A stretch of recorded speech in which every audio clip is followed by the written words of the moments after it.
Alright guys, and thank you for watching. In the video today, Square Enix Montreal has had a name change. We're talking about Steam and PSN integration. We have rumours of two new games, Bully 2 and Crash Bandicoot, both games in development. And as usual, the links to the articles are down below in the description. So looking at our first piece of news, Square Enix Montreal changes its name to Studio Onoma. Now that it's squarely under new ownership, Square Enix Montreal has officially rebranded itself as Studio Onoma. It was originally thought that Square Enix was opening a new studio called Studio Onoma in August. Founded in 2011, the developer behind various mobile adaptations like Deus Ex, Lara Croft and Hitman is looking forward to a new chapter under Embracer Group.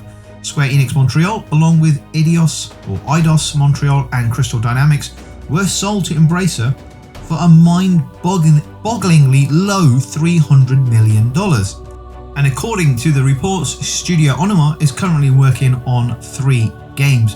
Without the Square Enix label anymore, Studio Onoma hopes that this name will help it connect with multiple audiences and not hinder it from expanding with the market, according to its new website. After creating a rebrand squad of communications and design experts in May 2022, the studio settled on Onoma as it means name in Greek. Still a bit weird though, it doesn't sound great if you ask me. The post describes at length about the custom font, the elongated O in the name and the influence of the Bahaus art movement. The explanation went a bit over my head at the time, but let's just be glad that the name has been chosen and that it is at least a little bit unique. It's not like what happened with Don't Nod, which rebranded itself to Don't Nod in May. Again, just sounds daft. Studio Onoma has at least 3 games currently in development, including Space Invaders, Avatar Generations and Tomb Raider Reloaded. Okay, moving on to our next piece. New Spider-Man Remastered PC updates adds an option to connect to PSN. So this is the Steam and PSN integration. A new patch for Spider-Man Remastered PC now includes an option for PSN integration. The new patch will allow players to link their Steam and PlayStation Network accounts together, a feature that is completely optional but will award bonus items for doing so.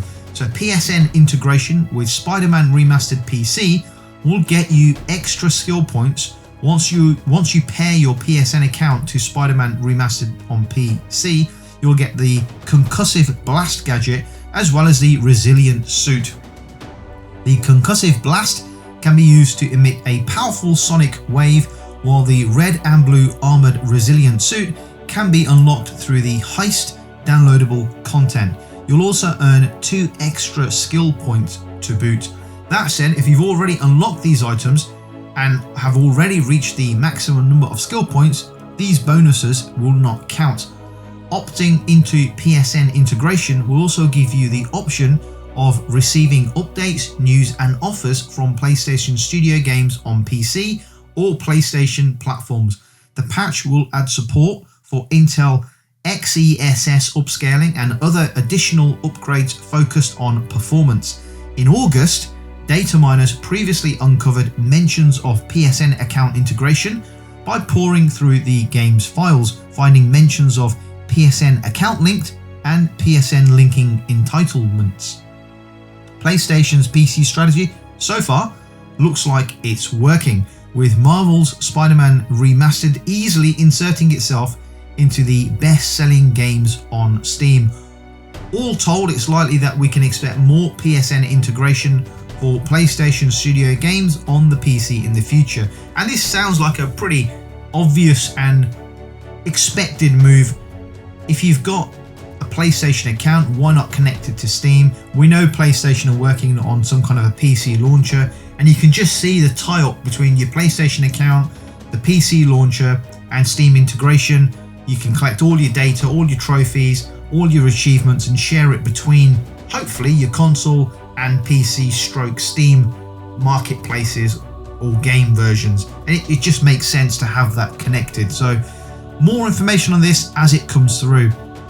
Moving on to some exciting news, one of my all-time favorite games, Bully, is getting a sequel. Well, that's the rumor, if this article is true. So the article goes on to say Bully 2 could release after GTA 6. This has been suggested by a Rockstar Games insider. There's a chance we could get Bully 2 after GTA 6, and that's according to the insider. Bully is one of Rockstar's most unique and beloved games outside of the GTA and Red Dead franchises.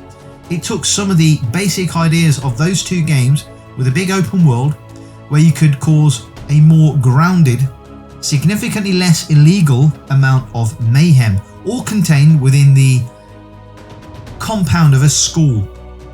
You played as an angry angst kid who was sent off to a boarding school and had to figure out how to survive in a school filled with various cliques and power dynamics. It was extremely fresh when it came out, and a sequel was something that was seemingly going to happen at one point, but everything changed once Grand Theft Auto 5 entered development, and certainly once it was released as well. Various details and pieces of concept art for Bully 2 have leaked over the years, but it seems to be a game that just keeps getting pushed under the rug in favour of more bigger, more ambitious projects that require more manpower. And it seems like that manpower has been taken off the Bully projects and other projects at Rockstar Games to focus more on the GTA and Red Dead franchises.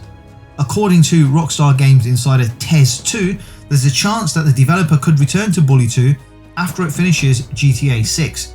The sequel was reportedly in development for 2 years, which means there is quite a bit of code there to work with, and there could be something there to salvage. Rockstar Games could also carry over some systems from other games to help streamline the process a little bit more. Given Bully 2 would take a much smaller time to develop relative to Red Dead or GTA, it seems like something that could actually benefit Rockstar Games. The developer has had massive gaps between releases and has led to very impatient fans. If the developer could figure out a way to make a few smaller games, and I don't say smaller games in terms of 5 to 10 hour games, I mean smaller games relative to GTA and Red Dead. They don't all have to be 100-hour plus games. So if the developer could figure out a way to make games, smaller games relative to the size of their most recent releases, it could really actually both prevent fatigue from GTA and Red Dead, but also help fill the gap as well between Red Dead 3 and GTA 7, which, let's be honest, is going to happen at some stage, right?